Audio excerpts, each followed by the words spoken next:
Hello parts, mga na gikatabang sa mga mag-uuma nga nialima sa baka sa Groke parts sa tinabangay sa mga viewers sa Overseas Farmers United.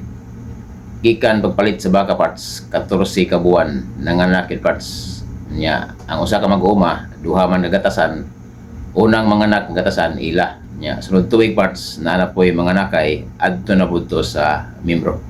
Kung ang usa ka grupo parts moabot og usang gatos kagatasan, mabaligyan ni parts og kaupat sa usa ka buwan.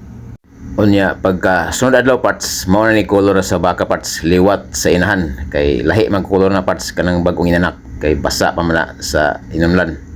O tanawa parts uptake na parts ako ning gitukod parts tungod sa internet makita na nato unsay porma sa mga baka, unsay kolor, unsa kadaka kay mo-upload gyud ang nagalima parts o kas-a sa usa ka buwan or inig panganak parts mo-upload gyud sila para makita ang color sa mga nati sa baka. Ikaduha parts nga gitukod na ko ni parts kay bisan og nanarbaho ta mangita gyud tag extra income sa gawas parts nga kanunay musod sa atong panudanan sama aning baka kay dili ni lisod balansihon parts kay ang baka every 9 months manganak na parts. Mao nga ang hilig og baka parts nga way kabalhinan sa inyong lugar aris bol na ibutang parts.